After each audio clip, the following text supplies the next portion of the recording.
in Grafton. And I was sitting there thinking, you know, the biggest group I ever spoke to was 4,000 at the Dublin Marathon in Ireland. And I'm sitting here close to my hometown thinking, there's a lot of pressure being around people that I know. But it's wonderful to be here. It's actually an honor for me to be here. I'm so thankful that I came a little bit early. I circulated through and tried to see as many students as possible and have them tell me about their projects. And a couple things resonated with me as I'm walking through. Number one of my favorite quotes is from an anthropologist, a female anthropologist from the United States. And I'm talking to these students and listening to them, and Paul, you were right.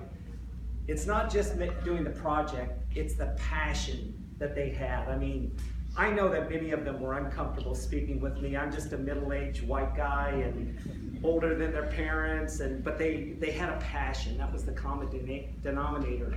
And this anthropologist, her name was Margaret Mead, and she once said, "Never doubt that a small group of thoughtful, committed people can change the world. Indeed, it's the only thing that ever has."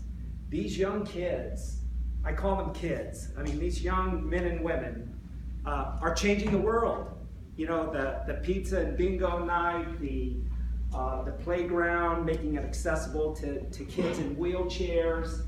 My heart was warmed, and you know, I was also thinking about something else. That a saying that I love to say is, youth is wasted on the young. You know, I'm sure the parents and grandparents have heard that. And as I was thinking that, I was thinking maybe I should never say that again.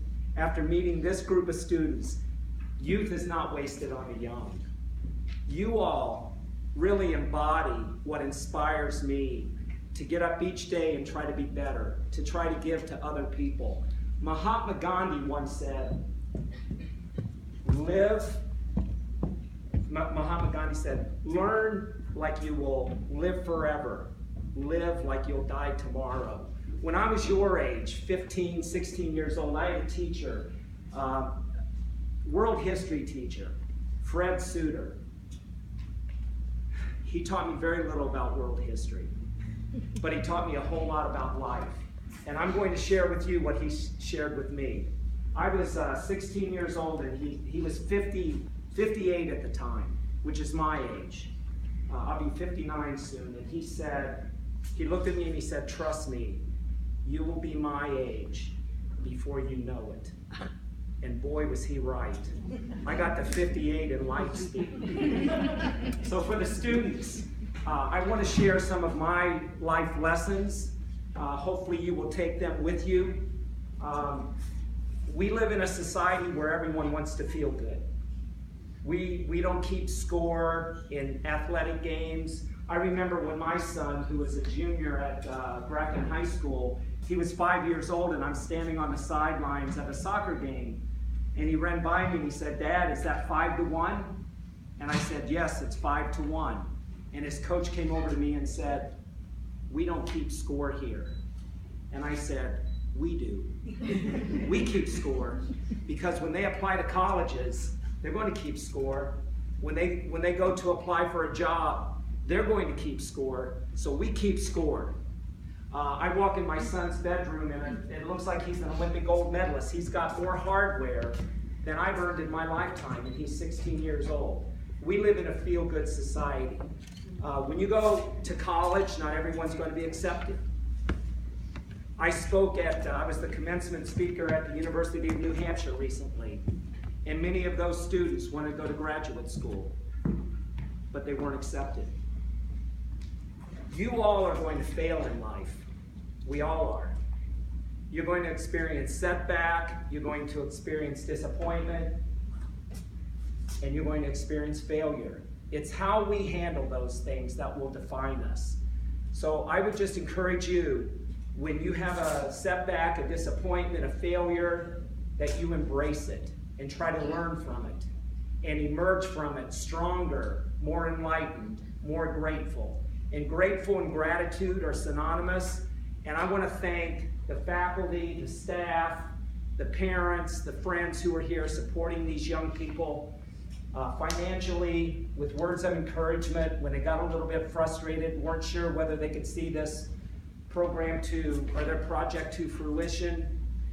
I would like all of you to thank the people that helped you, because mark my words, as you go through life, you're going to realize one thing: nothing significant in life is ever accomplished alone. Nothing. So take the time to write a handwritten note. I know you live in a generation where you'll sit next to one another and text, right? And it's easy to, when you do something wrong, you hurt someone, you use the word sorry. Or you really like someone, might be your brother, your sister, and you'll say, love you. When I'm on Facebook all the time, I see that, love you. But I want you to do something different. I want you to add the word I. That single word makes the biggest difference when someone says, I am sorry, or I love you. Think about that.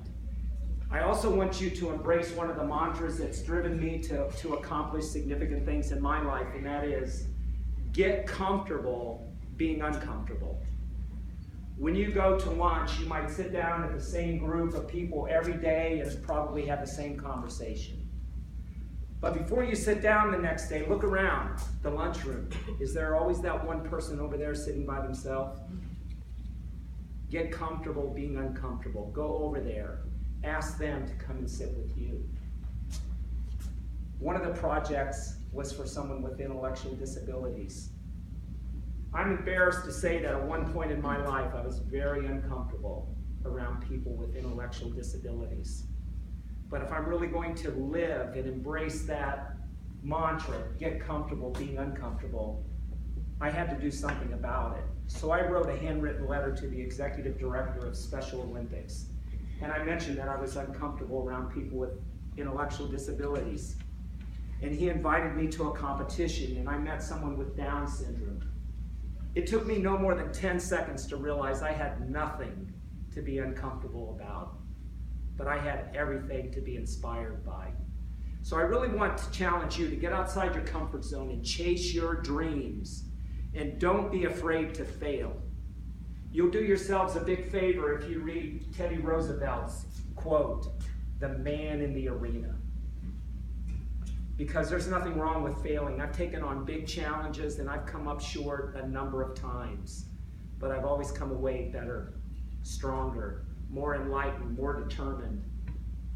So I'm going to end by telling you a little bit what I think leadership is all about. Someone interviewed me recently and they were listing all these accomplishments, and they said, wow, tell me how you would define greatness. I didn't even have to think. I said, true greatness is not what we accomplish ourselves. True greatness is what we inspire in others. And as I walked through and looked at all these projects, and I'm thinking there's a lot of true greatness in this young group of people. I would just encourage you to stay committed to your community, to give to others as much as you possibly can, and to live in the moment.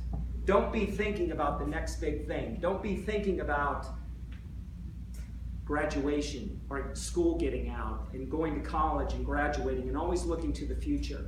I am a marathon running coach.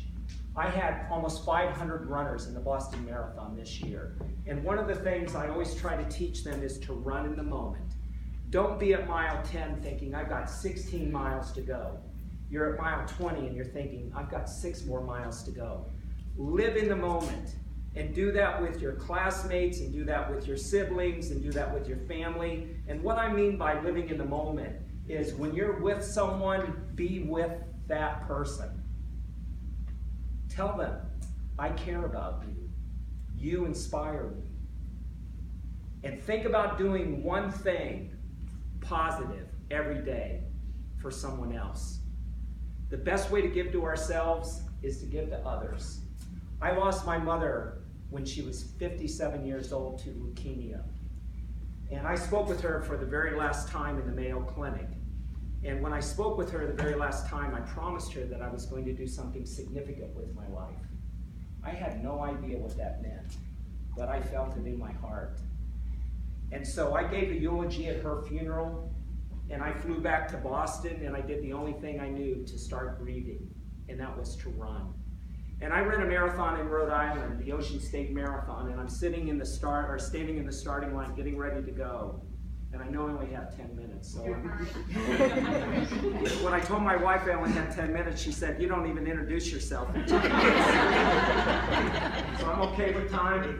Okay. So I'm standing in the starting corral, and I'm just thinking about my mom, and I'm a competitive runner, and I was thinking today is not about running fast. It's about taking the time every step of the way, running in the moment, thinking about my life with my mom. And I looked over, and there was a sign, literally, Leukemia Society of America, team in training. And I thought, wow, that resonated with me. That's my mom talking to me. So I ran that entire race thinking about my mom and my life with her.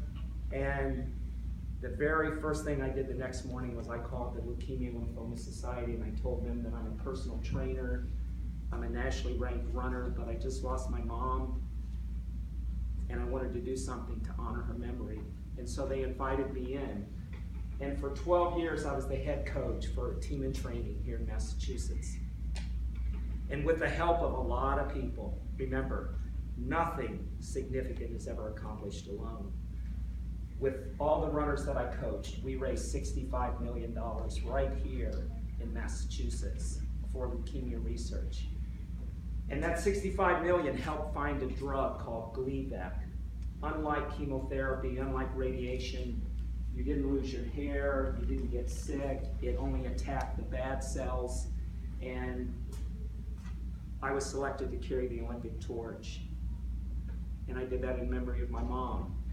So I only share that story with you to illustrate that one person, just one person, who believes in something, just like all of you believed. When you're raising money for that stand, two-time national champion here, when you're raising that money, it's important to you, right?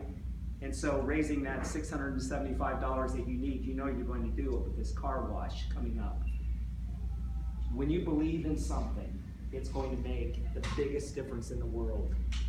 Just give to others. Spend your life serving others, staying close to your community, and realize that you are now planting the seeds for your future. Nurture those seeds by doing really good things like you have been doing. Today is just the beginning of a long journey of service to others. I want to congratulate all of you. You're making a significant difference in the world. Thank you very much.